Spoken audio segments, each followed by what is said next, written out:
မိဖြစ်သူကတမိဖြစ်သူရဲ့အီတလီလူမျိုးရေးစင်းဖြစ်သူကိုလက်ညှိုးငောင်းငောင်းထူပြီးနိုင်ငံထဲကနေထောက်ပါဖို့လို့ဒေါ်တပစီအော်ဟစ်မောင်းထုတ်ပါတော့တယ်။သူမဟာတမိဖြစ်သူကိုနိုင်ငံသားသူတယောက်နဲ့လက်ထပ်ဖို့လုံးဝခွင့်မပြုနိုင်တာပါ။အသက်30နှစ်အရွယ်ယွန်မီကသူမရဲ့အီတလီလူမျိုးရေးစင်းဖြစ်သူဆီရီယိုတို့ဟာချစ်သူတန်တနစ်ရှိခဲ့ကြပြီဖြစ်ပါတယ်။ဆီရီယိုဟာယွန်မီအတွက်တောင်ကိုရီးယားနိုင်ငံမှာပဲအခြေဆက်နေထိုင်နေတာကြောင့်သူတို့ကလက်ထပ်ဖို့ဆုံးဖြတ်ခဲ့ကြပြီးယွန်မီရဲ့မိဘတွေရှိကိုတရားဝင်တွားရောက်တွေ့ဆုံခဲ့ကြပါတယ်။မတွားခင်ညပိုင်းတွေမှာဆီရီယိုဟာအထင်လေးစားမှုရရှိစေဖို့အတွက်ကိုရီးယားရိုးရအတုံးနှုံးတွေကိုအသေးအတန်လေ့ကျင့်ခဲ့ရှာတာပါ။ဒါပေမဲ့အင်းလေးကိုခြေလန်းလိုက်တဲ့နဲ့ပတ်ဝန်းကျင်လေးခုလုံးကအေးဆက်သိပ်စိတ်သွားခဲ့ပါတယ်။ယွန်မီရဲ့ဒီသားစုဝင်တွေဟာယဉ်ကျေးပြူကာကြပေမဲ့တကယ့်ကိုစိန်ကားလွန်လာပြီးနှုတ်ဆက်စကားတိုင်းကလည်းတတိကြီးကြီးနဲ့တင်းမာလို့နေခဲ့ပါတယ်။နောက်ဆုံးမှာယွန်မီကသူတို့နှစ်ဦးစာအုပ်ပွဲကလာမှာလက်ထပ်ဖို့စီစဉ်ထားတဲ့အကြောင်းကိုသတိမွေးပြီးတွန်းလိုက်တဲ့အခါမှာတော့မိခင်ဖြစ်သူကစိတ်ကိုလုံးဝမထိန်နိုင်တော့ပဲပေါက်ပွဲဖာတော့တယ်။သူမသမီးဖြစ်သူကိုအပြင်းထန်နေကုန်းထုတ်ပါတော့တယ်။သမီးကအင်းအောင်ဝဲပြီးကလေးတစ်ဟောင်းအမေဖြစ်နေပြီ။တောင်ကိုရီးယားမှာလူကောင်းတွေအများကြီးရှိရတဲ့နဲ့ဘာဖြစ်လို့နိုင်ငံခြားတရားခေါ်မှရွေးချယ်ရတာလဲဆိုပြီးစူပါတော့တယ်။ဆီရီယိုဟာကိုရီးယားစကားကိုကောင်းကောင်းမနားလေပဲမိခင်ဖြစ်သူရဲ့ရန်လုံးမုန်းတိမှုကိုတော့အထင်ရှားခံစားနေတာဖြစ်ပါတယ်။မိခင်ဖြစ်သူရဲ့အပြင်းထန်ကန့်ကွက်မှုတွေက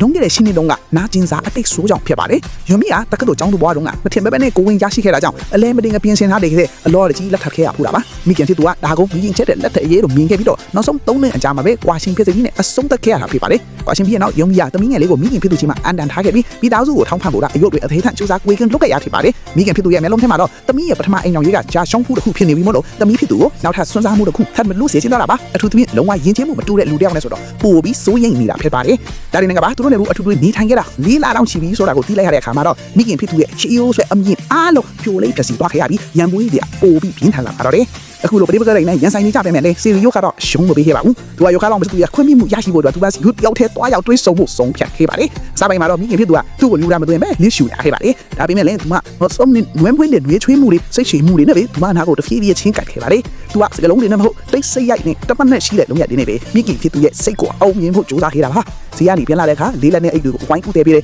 ဈေးဝတ်လာတဲ့ပစ္စည်းတွေကိုစိတ်ရင်းဖန်နဲ့ခီးမွေးပေးတယ်မိဘထဲမှာဝိုင်းကူးခဲ့တဲ့ပြီးဘာသာရခအခက်ခဲရှိနေပဲလေအမြဲတမ်းလူဝေးချွေးတဲ့အပြုံးလေးနဲ့ပဲဆက်ဆံခဲ့ပါတယ်သူရဲ့ဒီနေ့နဲ့အမြဲတမ်းရှိနေပေးလက်ကမူရတွေကမိခင်ဖြစ်သူရဲ့တင်းမာတွေနဲ့နှလုံးသားကိုတဖြည်းဖြည်းချင်းအရေးပြောစီခဲ့ပါတယ်မိခင်ဖြစ်သူကြော်ခွဲစိတ်လုံးဖို့လိုအပ်လာတဲ့အချိန်မှာလည်းသူဟာယွန်မီရဲ့သမီးငယ်လေးကိုခေါ်ပြီးစေးရုံကိုလာရောက်ပြုစုပေးခဲ့ပါတယ်ကလေးကိုတေးသေးချာချာမထိတ်တက်ပေမဲ့လေစိတ်ရင်းဖန်နဲ့ရိတ်ဆိုင်ပေးခဲ့တာမှာသူကယွန်မီကိုကောင်းကောင်းမွန်မွန်စောင့်ရှောက်ပါမယ်လို့ကတိပေးခဲ့တယ်လို့သမီးငယ်လေးကိုလည်းကိုပိုက်သမီးအရင်လေးလို့ချစ်ခင်လေးပါမယ်လို့ကတိဆိုခဲ့ပါတယ်တဖြည်းဖြည်းနဲ့မိခင်ချစ်သူကသူ့ကိုစတင်လက်ခံလာပါပြီဖြစ်ပါတယ်နောက်ဆုံးမှာသူရဲ့မလွန်စော့ဆွဲလို့နဲ့စိတ်ရှည်မှုနဲ့တေချာကယူဆိုင်တဲ့အမှုရာတွေကသူ့ဟာတကယ်ကိုအော်ကုန်းထိုက်တဲ့ရောက်ထားကောင်းတယောက်ဖြစ်တယ်ဆိုတာကိုဘာတန်တရားမှမရှိတော့အောင်ထိသက်သေးစပြနိုင်ခဲ့ပါတော့လေဗျာ